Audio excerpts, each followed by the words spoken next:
Hey there, I'm Melissa. And I'm Nadia. Welcome to Navigating New Ground, where we dive into real, honest conversations about navigating life transitions away from home. We are here to share our journeys, hear yours, and remind you that no one has to navigate new ground alone. Welcome to our podcast. We have Olumide and Charlene with us today. Welcome. Would you like to introduce yourself? Maybe Olumide first. Okay. So my name is Olumide. I am from Nigeria. I've been living in Germany now for almost 9 years. I came to study for my master's, and then afterwards I stayed back, and then I've been living here since then. And I am married to Charlene. Charlene is here. And we're happy to be here for this podcast. Welcome. And my name is Shadi. I am from Malaysia. I also came to Germany 9 years ago for my master's in architecture. And since then, I've been in Munich.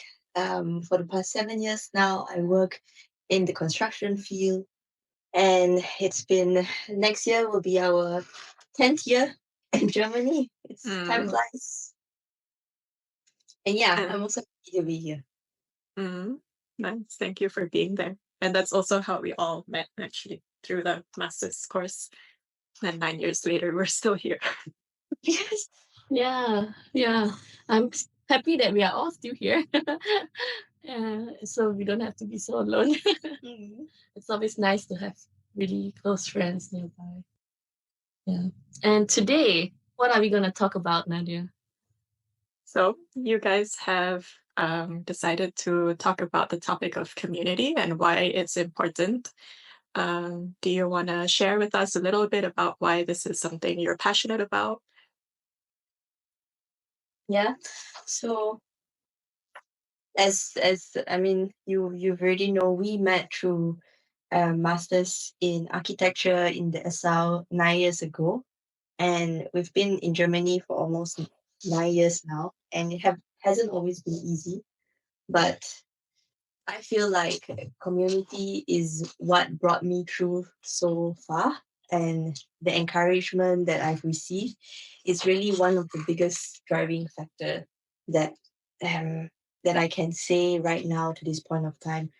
Munich feels like a second home. Germany feels like a second home. Yeah. So for me, I find the topic very interesting because God has made us as humans to be dependent on other people, and through community, we sharpen each other. We don't have to go through life alone, like what this podcast is about.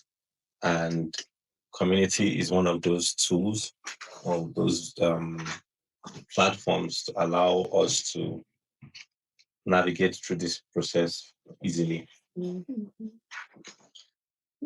So the word community, do you have like a definition for it? What does community means to you, this word itself? I could start here and hand it to Charlene. So for me, community means support system. That's what this word means. It means having a group of people around me who I can always lean back on. People who share the same vision with me, are going in the same direction. And for me, this is what community means. And just to echo that, for me, community is the people around me, the people I love, and the people that loves me back. And and I think this is so important. Our family is also our community. So people you learn with, laugh with, grow together, lean on. And I think this is what we all need in life, because you can't do life alone. You can't go through the challenges alone. And this is where the people comes in to build you up, to encourage you. And in return, you do the same thing as well for the people around you. Yeah, I think that community, like what you say, for me, it's also really like support system. And just like we are all architects, and for us the building can never stand alone. It has to be supported by not just one column, but a lot of column working together. And I think that is how we as human as well, we always need something or someone to support us, whether it is community from our workplace or from our personal life, our family, our friends, yeah, or even our neighbors living in a building. So I like the word that you use, support system. Do you guys have any personal stories that you want to share with us of how you experience community? So my whole journey here in Germany, from even arriving in Germany. So I had a friend of mine from my bachelor who was studying here in Germany, and she was very instrumental to me settling down. So with navigating the registration, getting an apartment, it was through her. And then she also connected me with other Nigerians who were here. And for me, it was a really nice way to arrive. And then I knew that if I received letters I didn't understand, I could just take it to meet her. And then she goes through it and then says, okay, this is not important. And I was like, okay, good. So basically for me, it was like someone who I could lean on at the beginning. And then I also found the church within the city. I asked her, okay, what are the churches around? I would like to be part of a local community through spirituality. And that was how I got to the church. That was how I also got to meet you, Melissa, and also Nadia, and yeah, Charlene a bit too. Thank God. So for me, this was my journey, and then afterwards, finishing my program, coming to Munich, God also connected me with another family who have been very supportive of me, like an elderly couple. And for me, they are like my parents here in Germany now, because there are situations where none of the people in your circle, like friends, because in my circle, most of the people are internationals and they are not so familiar with with certain stages in Germany. So when you have contracts, for example, or when you need to go to the clinic, for example. And so it was really helpful to have elderly people who became also part of my community. And then they were able to guide me to say, okay, this is a good place for you to work. You can move to Munich. It's good. And just to see from a higher point of view. So for me, that was my own experience. And even till now, church community is so wonderful. People who are going through similar situations. So we have a multicultural relationship, our wedding, and it's also interesting to see that around us too, we had so many couples who were in that same situation, and we could all understand each other better, prepare for this phase of our lives. And so the community has been so part of everything about me in Germany. When I think back about my journey as well, it's a similar story where I went to Dessau. I wouldn't say, when I first came to Germany, I wouldn't say I came alone, because I came with a few Malaysians together. There was a big group, or a significant number of Malaysians that were in Dessau. And so we formed our own community. Of course, there is pros and cons about that, but it never felt like I quite left home. It's like bringing the same culture in a different environment. And I remember that 2 years was very fun. Malaysians, we love to celebrate, we love to eat. And so I remember all the meals that we had, and this support as well for one another as we went through the masters in architecture. And I also do remember after my masters, I came alone to Munich because I got a job here. And I think that was where I really sensed community in the highs in Dessau, but also the lows in Munich when I was alone. I remember, Melissa, we were close, and I remember it was very tough in the beginning of my first 6 months to 1 year. German classes, learning Germans every day, Monday to Thursday after work. And I remember it was winter time. I remember this one moment where it was winter, it was so cold. I was so tired of German class. I called you, I complained, I cried, and then I wiped my tears, you encouraged me, and I went for German classes. But I could not imagine doing this without a support, without a friend, without someone who understands. Because those are the low moments where you really need encouragement. And 7 years later, right now, we are in different cities, we're in different phases of life. We're a bit more settled or more settled than we were 7 years ago. And even until today, our church, the people that we have around us, they really play a big part in our journey, in our life together, being in an intercultural marriage, how they have also encouraged us to see things differently, to see things in each other's perspective. And I'm just very, very grateful for the friends around.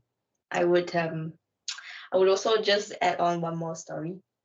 It just happened very recently that we agreed to go to one of our friends' place to pray for her.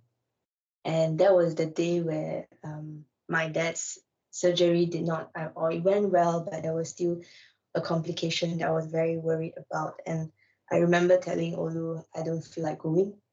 If he can just go and he can pray for her, and I'll just go home, hide in my corner and cry. And I think he really encouraged me, no, let's just spend time with her because she needs this time as well. And having a community means also showing up for the people around you. So with a bit of reluctance, I went, but that was one of the best decisions because I went. And in the end, she prayed for me, she prayed for my dad, she proclaimed, and I felt so encouraged. Going in, I felt so sad and disappointed. Coming out, I felt encouraged because she reminded me God is in control and I can really trust what God has said, what God has promised me that He will protect my dad. And I see the power there because I went in thinking I have to give, but in the end, I've received so much more than what I could imagine. And this is the power of community, of people. Yeah. Amazing. Yeah, I feel like it's so touching to hear your story because, yeah, when we just came, it's really tough. I think we have both experienced it.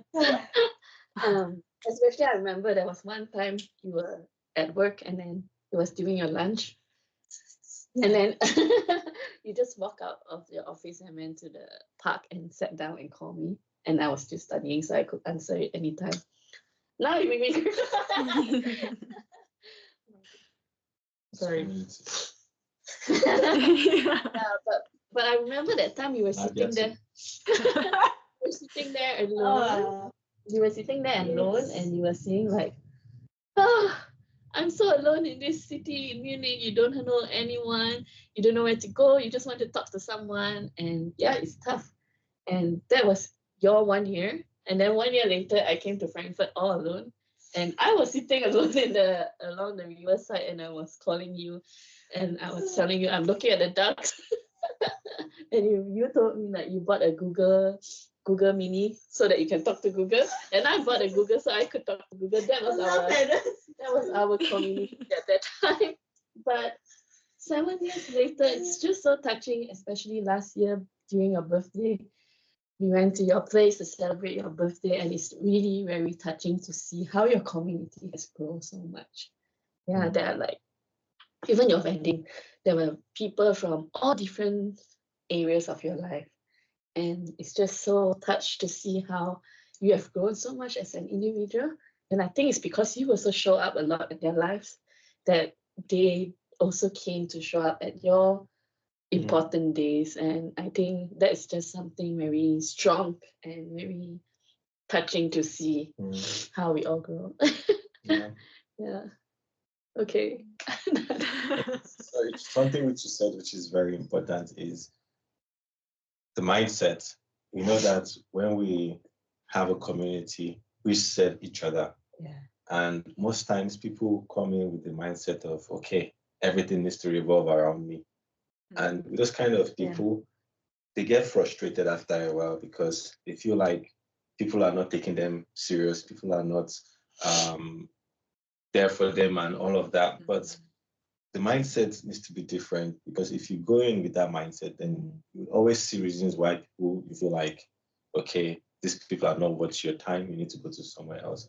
So, but going with the mindset that, okay, I'm here to just help, to serve, and it's a principle. The more you pour into a person, the more you also receive, and it's just like Yeah. that. Mm. Yeah. Yeah. That's a good thing to keep in mind for sure.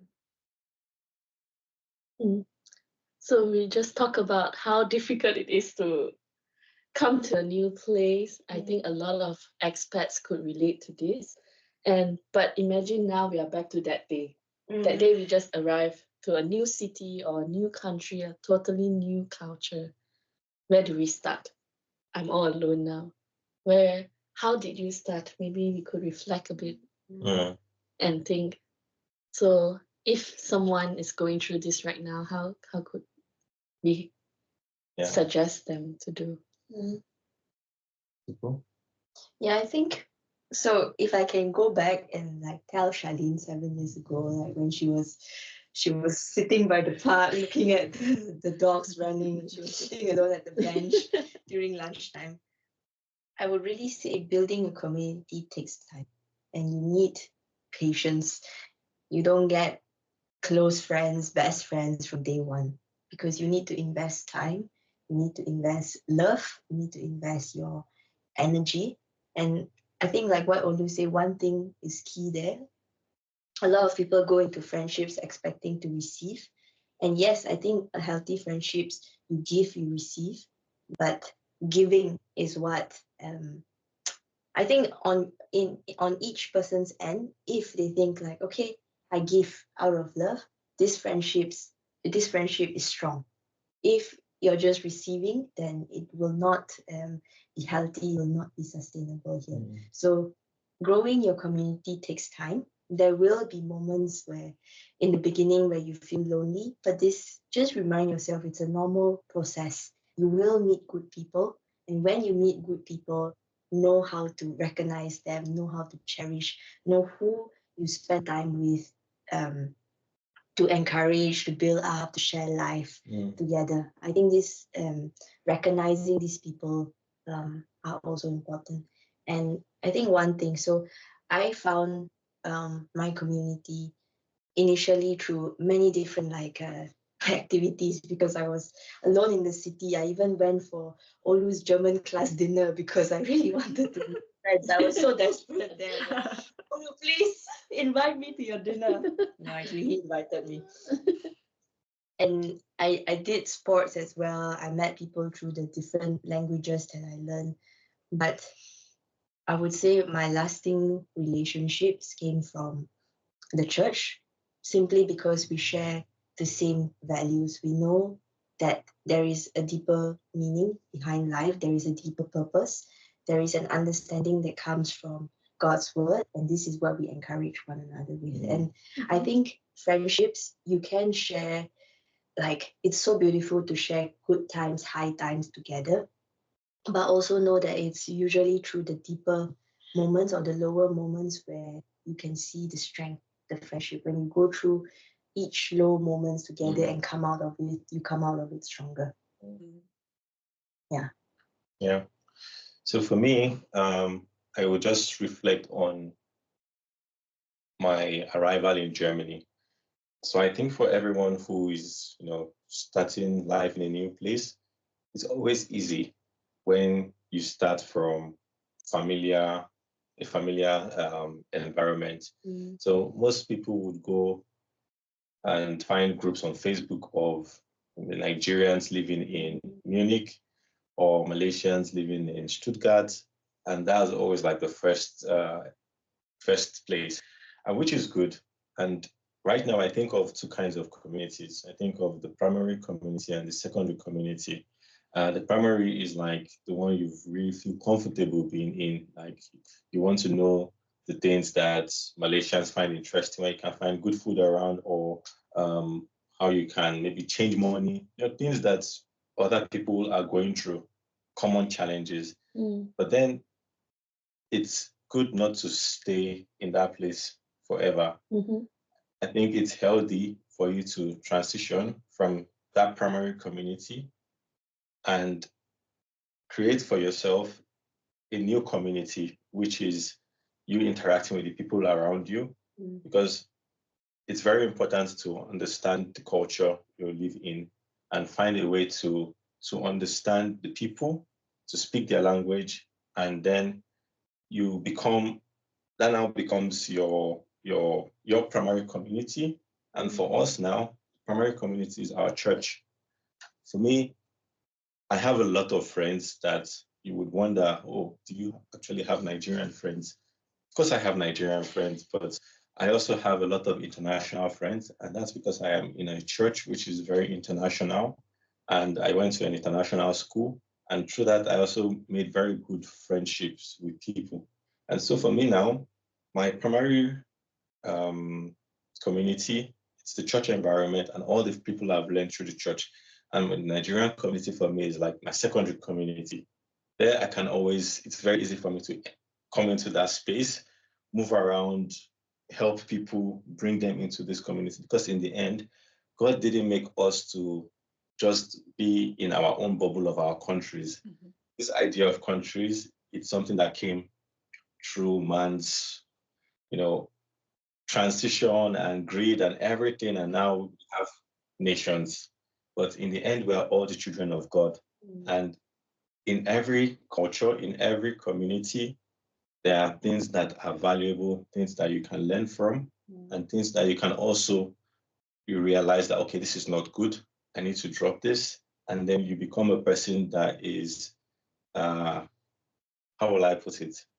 International in a good sense, that you understand, you have a 360 view, you understand so many things, and you're able to go into a culture, help the people there, and you don't impose yourself on them. So I feel like this is the direction most of us are going in, and we can really influence people positively. Yeah. And we know, okay, yeah, this person may hurt me because they don't understand that how they're behaving is a selfish way, but we don't take it personal because we understand their level of understanding is different. And so we try to make them aware of it over time. So for a young person, yes, you can start with your common groups, people that love to play football and all of that. But then after a while, you need to understand you have to have a very strong system, people that you can share the same values with, people you can count on when you need help, because there will be those moments. And if you're just there only for fun, then in the moments of sadness, you will just realize how lonely you are if those people you call your friends cannot be there in those moments. Yeah.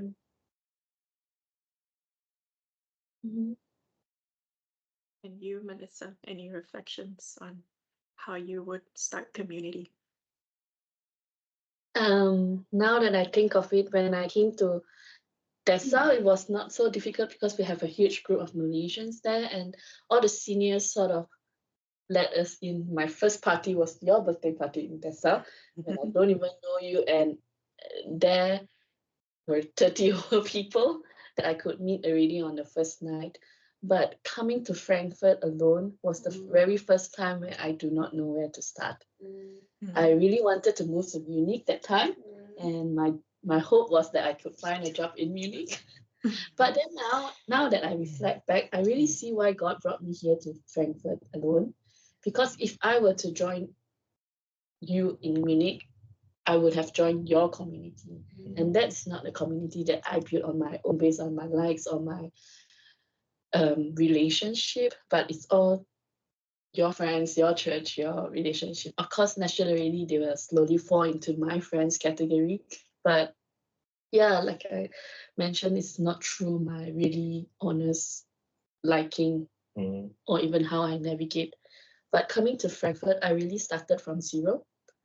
And being Christians, we always first go to church.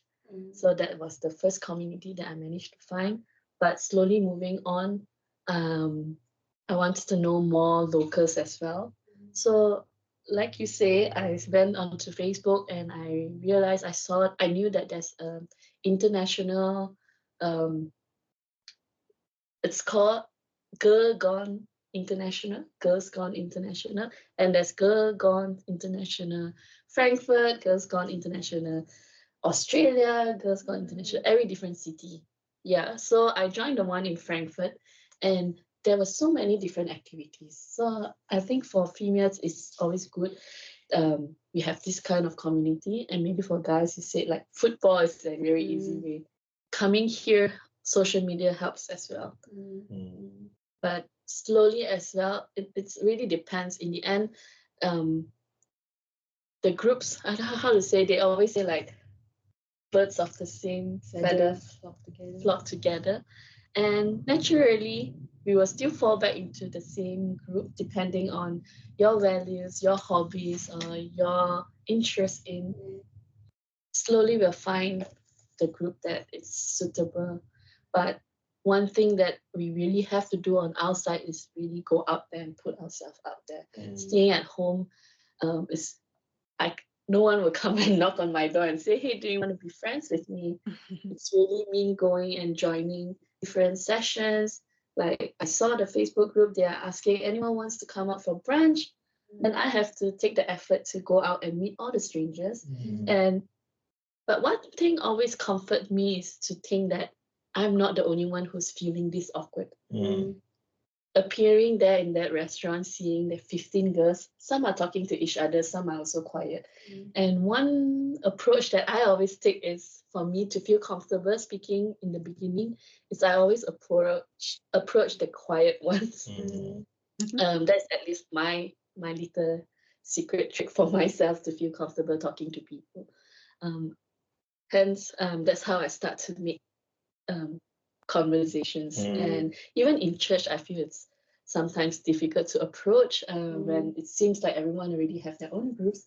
I tend to approach the children and play with them and talk to them. And that helps me feel more comfortable in breaking that barrier and slowly join into the community.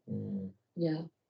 And then slowly, when I feel more settled, then it's easy for me to invite people, remembering how I felt when I just came. So me and my husband, we always feel very excited or passionate in welcoming those who are new to town. We always invite them, hi, do you want to have a dinner? And then we cook really good food and talk to them about why they're here, just being caring and concerned about if they know how to navigate their life here, because we have gone through so much navigating how, here, where, and we've been through some mistakes as well. So if we could help in any way to make their transition a little bit easier, it makes us feel very useful as well, because we know what that feeling is. And we just wanted to play a part as well. So I think it's always like someone did that to us when we were just new here, and now doing it back, contributing back to them, it's just a very nice cycle to see. And this is really good, because just now you said, or we said, like, a lot of times it's about giving, and I see this in your life as well, where you have received this love or this care, and you pay it forward. You might not be able to repay the person that has really brought you through, yes, not in the same extent that you felt, but you can do the same thing to the next person. And I see this is how we consciously or unconsciously help people around us build up the community, build up or empower them so that they can do the same for others as well. Yeah, and good. That's just keep multiplying, and our group just keep growing bigger and bigger because of that. Yeah, for me now that I'm reflecting, I feel very blessed, definitely, because I see how God was always at work in all of these different areas of my life. So when I was in Singapore, I had my support group through my colleagues. In Dessau, I also had my friend circle. Moving to Stuttgart, I also had my friend circle. So God always sent people and communities my way so that I wouldn't feel alone. But I do see the transition of how it moved from a community where I was just finding friends to spend good times with, and then transitioning that into a community where I find people who also love God and love church and are looking into going to church every Sunday and having small group and growing in faith together, and I see that transition over time. And so it's also a reflection of what God has been doing in my life over the past few years as well. And I think Charlene was a witness to that as well over the past 9 years, where I was in a very different phase of my life spiritually, and then I had all of these walls put up, so I didn't want to be a part of church communities. And I saw the transitions in community in my life for sure. I mean, I'm very thankful and grateful for all of these different friend circles that I had over the past few years, but I'm also very thankful for the transitions where I do have this community of people where I'm able to grow spiritually and just be there for one another on a deeper level. And then also coming to Munich, I mean, I was also very blessed in that sense because I knew you guys. And then it was very easy for me to transition into ICF and then get along with all of your friends as well in your community. And of course, there are all of these different platforms from ICF to do all of these different programs where you get to meet other people within the community. But I also feel like this is not a story that everyone has, like you can come to ICF, you can go to a church, or maybe you know someone that you studied with and then you try to get into their own community, but then to actually find the people within that community that you can connect with and say like, oh, I feel at home here in this church, in this community, it's not going to be like that for everyone as well. Do you also see that within the community? Have you observed anything like that? And yeah, would you have any opinions on that? Yeah, so we are actually fortunate to be leaders of the community, so the international community in our church, and so we often see people when they come in for the first time, and we're really excited, and we try to connect the people with other people. But then we also notice that for some people, they come with the mindset of they need to be served, and then there are some others they just come and they are trying to find ways to serve, and the difference is clear. Because those who come with the mindset of trying to serve, they are the ones who now have found very deep friendships within the church and even outside of the church. Whereas those who come with the mindset of, okay,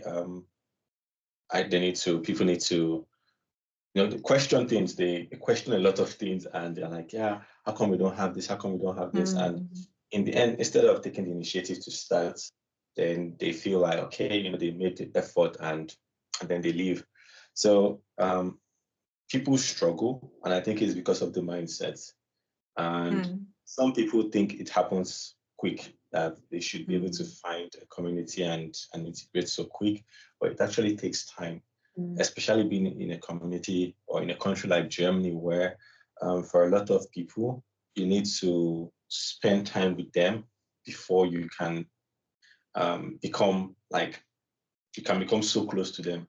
But then, we're in the church environment and it's the kingdom culture. So there we shouldn't really have all of these barriers there, but people are changing slowly.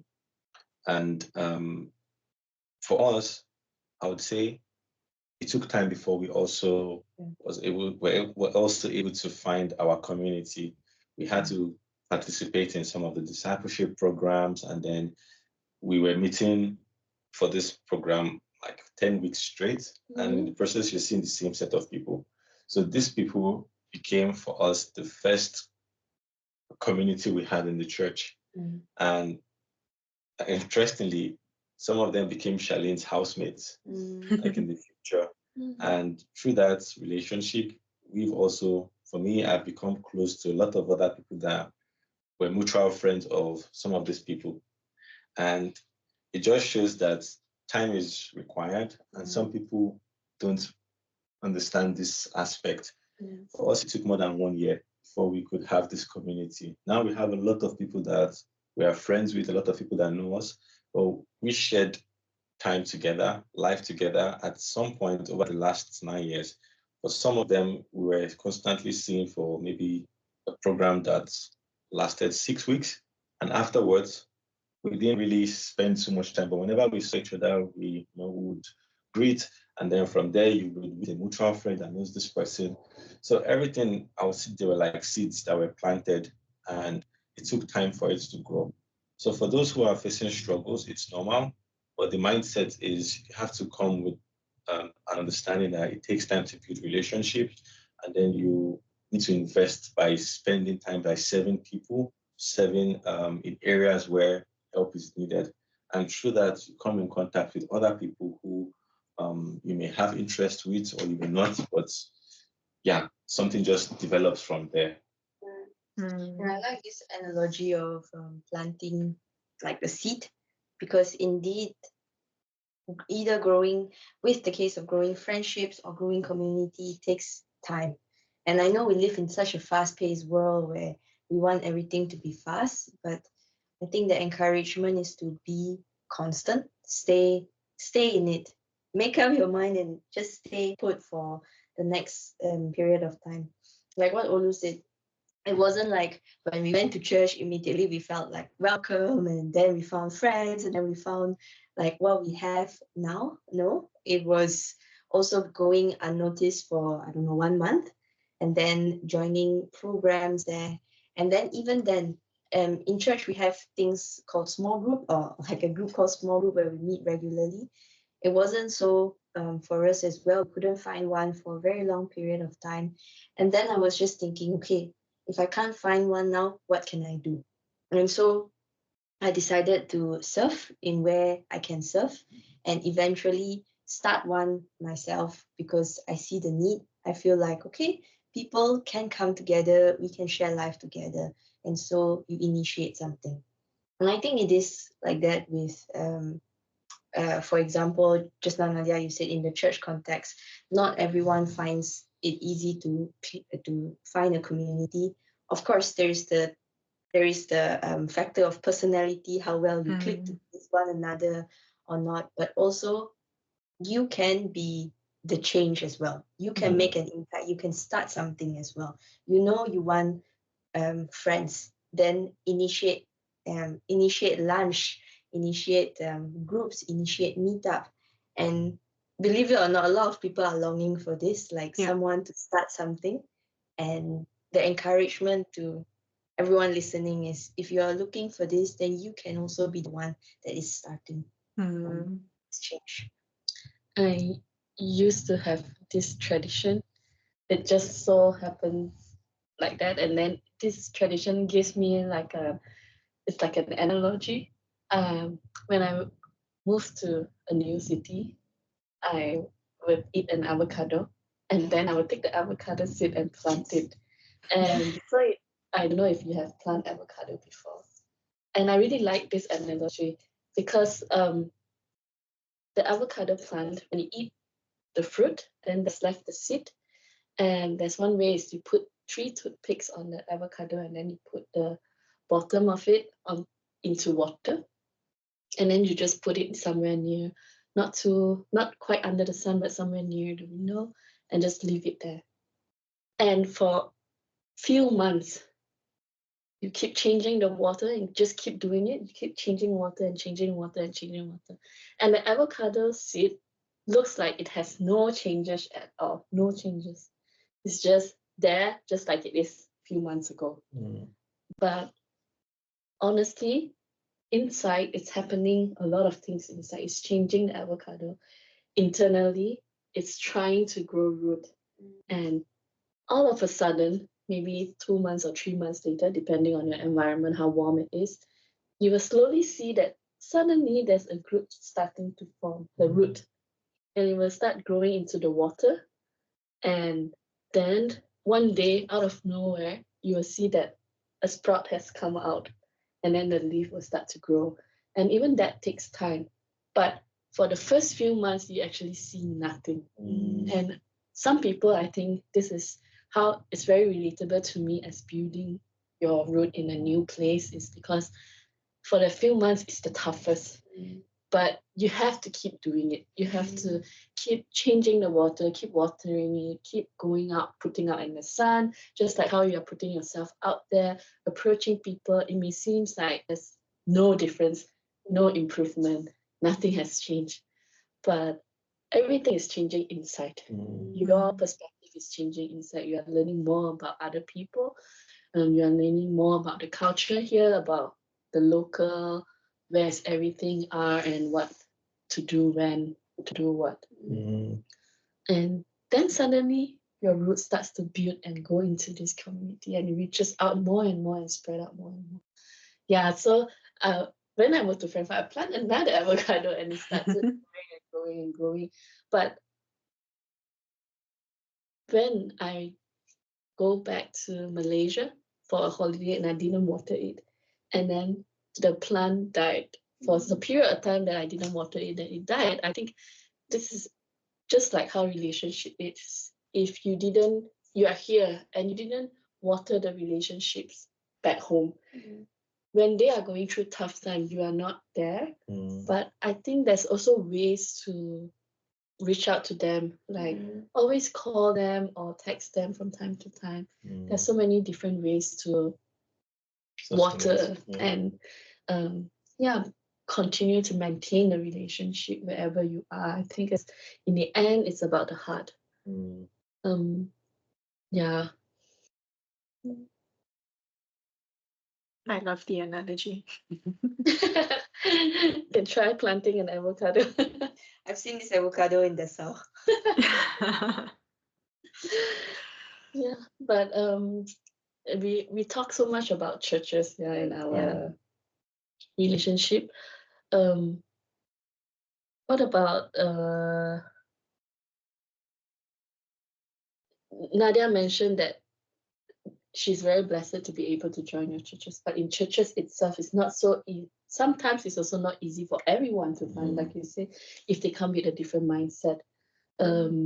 What do you think the church leaders or you as leaders or the people in the church itself can do to help make this thing easier, or even gently letting them know? Because I believe that those who came with those kind of mindset, it's not that intentionally. Maybe it's their experience or how their background is. We do not know what they have been through.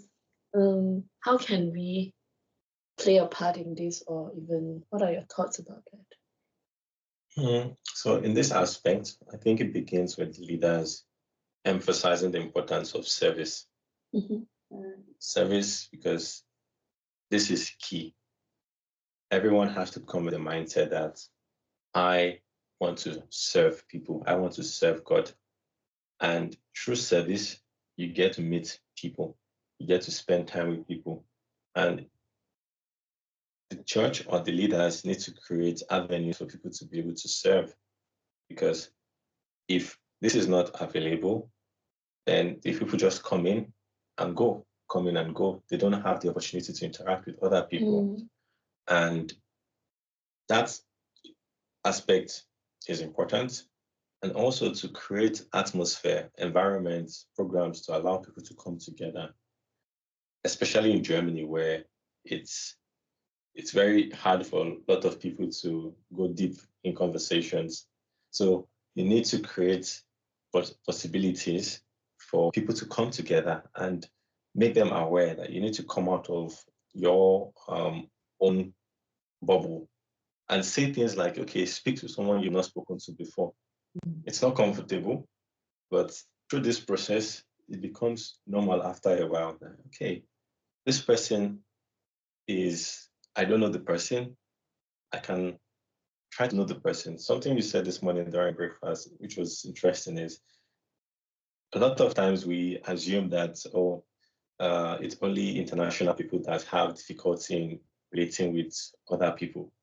But also you have non-internationals or Germans, locals, who also have this problem of interacting with other fellow Germans. And it's just a cultural thing. So the church needs to break this by making people consciously take the step to go interact with another person. Go. This is why we are church. This is Jesus Christ has made all of us one family. And this mindset of, no, I'm German, you are from this part, I'm from this part. So yeah, we have cultural, sure, there are cultural differences, but there's a culture which is more superior. And in this culture, you have to, be willing to go. A good example is, when Jesus Christ approached the lady at the well, the Samaritan woman. Historically, the Jews and Samaritans don't interact, and the lady was surprised that, oh, why would you speak to me? And then he just, went on and started to talk on matters that were really important to her.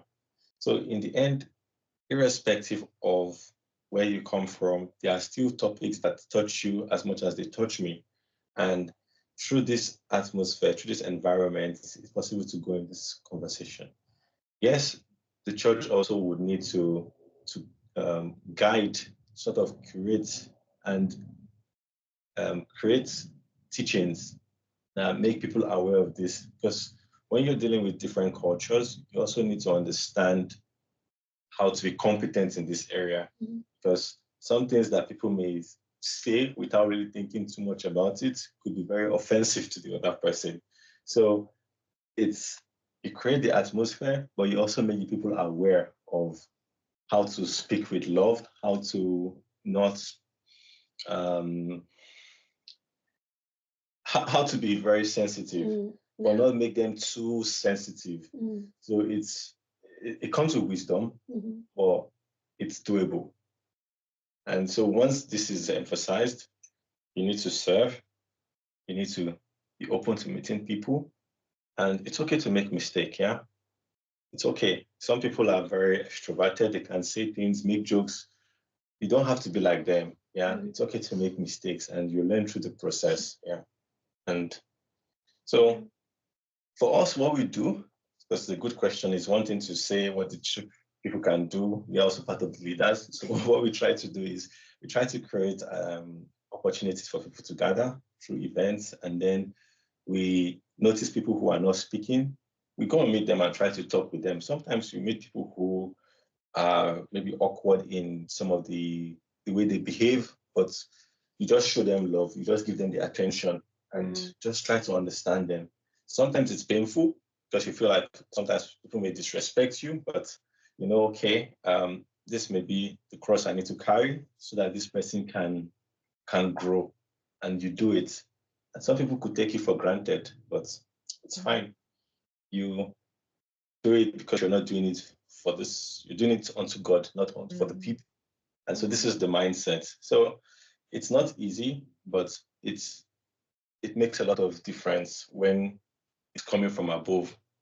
And to also think of ourselves as we are also responsible. We don't have to wait for the person at the top of the church pastor to initiate this. We can also try at our own level to influence things and to serve the people around us. I would just underline initiative. I think what can really promote to people around is also take the initiative to get to know a new person, to speak to a new person, to smile and to say willkommen. And I think that really makes the difference. The way that we can do it is to live it out ourselves. I remember one example with Olu. We have different team, different serving. So there is one team called the Welcome Team. And I know there was this one new person that joined the team, and this person was a bit defensive in the very beginning. And I found it a bit hard to break these walls. But Olu was very consistent. He was making jokes with this person. He was encouraging this person to come, to serve, to be constant. And believe it or not, 3 months later, this person was more open. Even I can make jokes with this person now and more comfortable. So different people have different time. They need to break down their walls Mhm. based on their experiences. But if you genuinely show them love and care, walls will come down. This is what I think everyone can do, not just the church leaders, everyone, wherever you are, whether you're a member, whether you're a pastor, you have the same responsibility. Mhm. Nadia, what about from your perspective? I think for you as well, it hasn't been so easy. Maybe me and Charlene, we are a bit more extrovert, but you mentioned that you are more of an introvert. Maybe you can share a bit about your perspective on how you see and how you approach this community as something scary for you in the beginning. Extroverts always find me. That's how I make friends. It's true. But no, I actually had this conversation with a friend recently, and I find it interesting. So I think people tend to put extroverts and introverts into boxes, but then I think it's so much more complex than that, because you can be an extrovert, but you can be shy. You can be an introvert, you can be confident, and there are all of these different complex mixtures of personalities. And the thing is that, yes, I am more introverted, but then it's also so much more complex than that, because I'm introverted because I need my time alone. I need to rest socially. But then I'm also not a homebody. Actually, I cannot stay home all the time. I have to go out. I'm active. I do things outside, outdoors. And then when it comes to meeting people, I'm actually also not that shy. Like I do go and introduce myself to people, or I go to ski courses on my own and then make friends there. And then I join these church platforms and then or programs, and then I go there and then meet new friends there and then spend time with people. So eventually I do meet people based on my own effort of attending these church communities, of going to these sport communities. And I mean, I am quiet. I'm quieter than most people and maybe more reserved as well, but there's like no barrier there to stop me from attending these platforms to meet people. And so, yeah, just based on my own personal experience, I think that part of being active in trying to find community, it's not difficult. But at the end of the day, I think it really is how God blesses you and how God paves that path for you, because I could do all of these things. I could be active in sport communities, I could be active in church communities, but how can you guarantee that you're going to connect with the people there? You know, it must be that you are there at the right time, at the right place, and God decides, okay, you need this friendship right now, so I'm going to bring these two people together, and this is going to be your community for this current phase of your life. And I think, I think it's always a mixture of you being active on your own, trying to really serve in that community, like Olu and Charlene said, and then also at the same time prayer that God is always going to provide the right people into your life for that certain phase of your life. And I see that through this process, it's not that you are passively sitting at home and not taking the initiative. You took the initiative as well, and of course you prayed and asked for friends. And I think it works both ways. Like, you have to do your own part, and yes, in the end, it's a gift to know your friends, good friends, best friends. These are gifts. I think for any non-Christians, you can pray and say, God, I want a friend. I remember a period of time where I think 3-4 years after Munich, I really wanted like a mentor, someone where this person is older, this person can tell me or like guide me in certain areas. And all I said was, I think it would be nice to have a mentor here, but I don't know how to find one. My community is people of my age, my friends, and in the end, God brought one. And it also takes you to open and to recognize what you have asked for. Be bold in telling God, Mm. God, I would like this. And then go out, take the initiative, and recognize when these people are in your life. I have a friend who she has been living abroad for many, many years. And I think because of the reason that she's always moving, it has trained her more of like not that she wants to be like that, but it has trained her and built her up in a way that a lot of things she has to rely on her own. And she has to be individual because she is in every certain moments of the time, not always, but there are certain moments of the time where when she's new at the city that she can rely on no one. So sometimes I find it also interesting that through our conversation, then I have to remind her that, hey, actually, do you know you can ask for help? And to my surprise, it's not always very obvious to everyone. It's not easy for everyone to ask for help. For me, because I've always been brought up in a big family where we among my siblings we either ask each other for help or they ask us for help, and we are always together. But for my friend, she grew up quite alone always, so it's not very common for her to ask for help. She didn't know that she could ask for help because she's not used to doing that. And because of us both very different individuals having conversation together in the first place, it helped us to see different perspective. And I learned so much from her, and she learned as well on learning how to ask for help. And I realized that a lot of time is not, she will never start asking for help unless like I offer like, how are you feeling? Do you need help? And I think simple sentences like that could go a long way. And because of her experience, I mean, dealing with her, it makes me realize that, wow, these small, simple questions like, how are you? How was your weekend? Some people may think that these are very surface questions, yeah. But I think these questions only remain surface if you don't take the answer into your heart.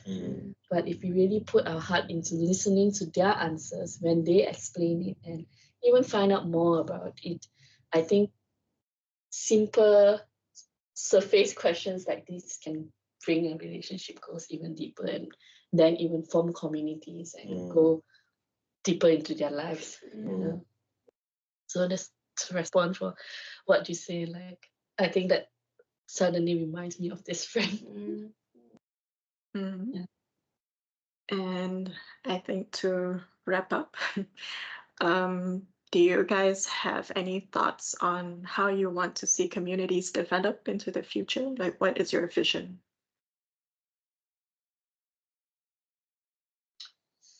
Yeah, it's a very interesting question. I think first of all, people need to understand what community is to them, and then based on their responses, then they can follow it through. For us, or for me, community is about a support system, people who I share the same values with, and who are going in the same direction as I want to go.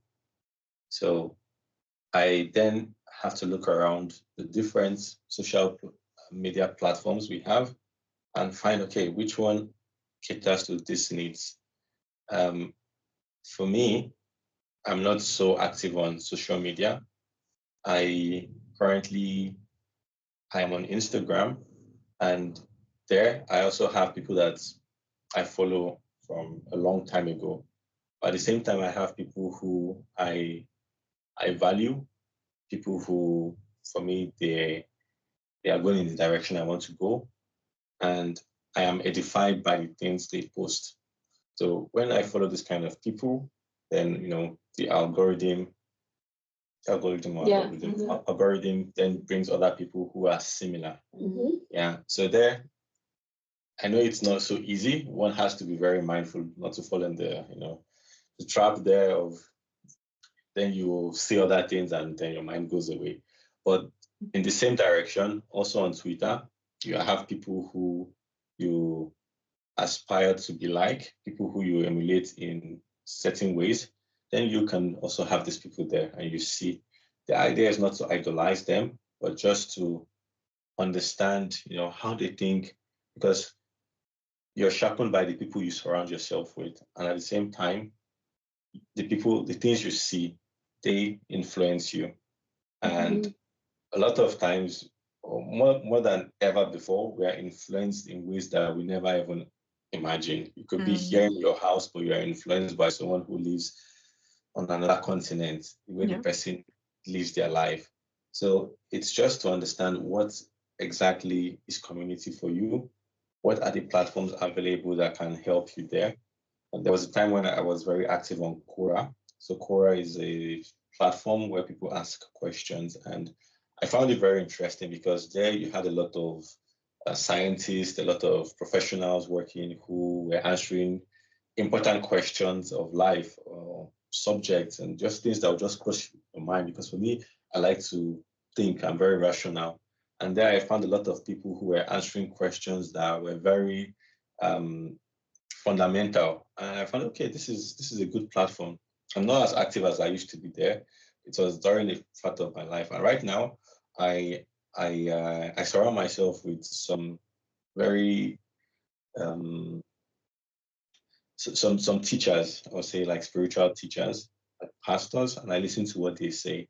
And then on YouTube, it begins to show you more, and then I continue to listen. So for me, these are like my community, like in terms of learning from a distance. And then in terms of my physical community, I naturally, the people around me in church are mostly leaders and also all kinds of young people, and I learn from them as well.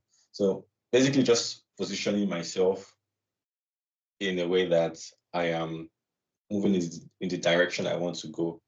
So for me, this is how I would wish to continue. So if I were advising someone else on this question, how would you like to see communities develop in the future? It has to be authentic.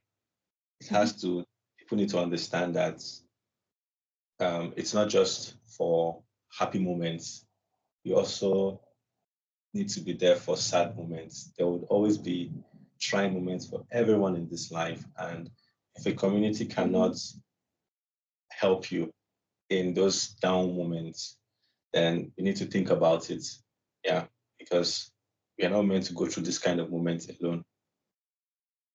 Yeah, so in two scales, the first scale of this social media or media platform where because of technology we have broken all continents barrier. You can learn from people, you can learn their insights through the internet, but also never forgetting that you make an impact as well where you are physically to the people around you. It's not good to have one better than the other. It's not good to just have an online community without a physical one, neither a physical without learning from people beyond your physical circle. So I think it's the balance of both. And I think that's like the where I would like to see people developing, where they keep in touch with their friends, where they learn from pastors or learn from different good sources, as well as inviting your community, building up people around you physically where you are.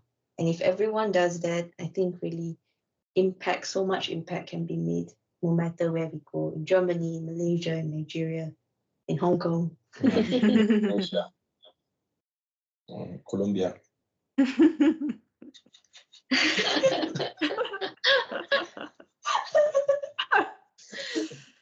What about Nadia? How do you envision community in your world, your picture? You have a map behind you. I think all of the points that you guys mentioned were really good. And I think moving on to the future, I can also imagine how using all of the digital technologies coming up would also maybe be a way to connect people more, because I think just seeing how ICF is at the moment, where you do have a lot of people, you're divided by 3 different celebrations on Sunday, and then now it's going to be 4, so we're growing and growing and growing, and then there might actually be someone there that you could be really good friends with, but then somehow you just never crossed paths somehow because you're attending different celebrations, you're not going to the same church programs or whatever it is. And of course, there's always ups and downs to everything. Like if you digitalize something, it doesn't mean that it's always going to come up with positive results. But then just a thought or an idea is that there is a tool there, it's available, and it can be used. And I think, if there's an opportunity to create a platform somehow where people can be connected more, where they are able to cross paths somehow, maybe with certain activities that are still church related, but it doesn't really have to be Bible study or small group or Sunday celebrations, but something else, something that they might have in common, like hobbies, sports, arts and crafts. So that's just a thought that I had. And yourself? You're already doing it, Nadia. That's why we started this podcast in the first place. I think like this is also why it's important for us to do this, because I think that I feel my vision of it is very a picture. I feel like we are on a carnival or a merry-go-round, and we are having so much fun because we see how happy it is to just like small kids play together. And for me, I think like because I felt so much love through the community, then it just makes me see if someone is standing there looking at us having so much fun, then I'm just ready and pulling another one in and pulling another one in and pulling another one in, so that when I see them enjoying as well, it makes me so happy. It makes me, then we have more friends to play together next time. And I think that's like my picture now of driving each other community. So and that's definitely why we started the podcast as well, so that no one has to navigate life alone. I mean, we all, in some point, we did navigate it alone, and it was tough, but now that we are together, we grow together, stronger, we face the struggles. Together, we cry together, we laugh together, and now we talk together. So I think this is just another example of how community is so important. Just want to touch on one very quick example, which was very recent. Charlene mentioned at the beginning about her dad who was going through an operation, and in the end, everything went well. And then sharing this with Melissa realized that they had a mutual friend who was in Malaysia at the moment. And then she reached out to the friend to say, okay, you're in this area, which is not far from the hospital. Can you please go there and get some food stuff there? And the person was really happy to go. And then Charlene was just here, not even realizing all that was happening. And then the parents being so surprised that, wow, Charlene's friend from Germany was there in the hospital to hand over gift. And they felt the importance of this, community that the daughter has here in Germany, and how it even involves them. And it's so powerful. So thank you for living with the I mean, thank you for Quina. Shout out to Quina. Who was willing to go all the way, even during her holiday. And I think that's the power of community. Thank you. So I guess that's towards the end of our episode. Thank you so much for your time, for Olumide and Charlene. We really had a really, really nice, and I keep crying because I think it's really the topic is really in our heart. Thank you so much to our listeners. Thank you for joining us today on Navigating New Ground. We hope that today's conversations gave you some insight, support, and also a reminder that you do not have to navigate life alone. And if you enjoyed the episode, don't forget to subscribe, leave us a comment, and share it with someone who might need it.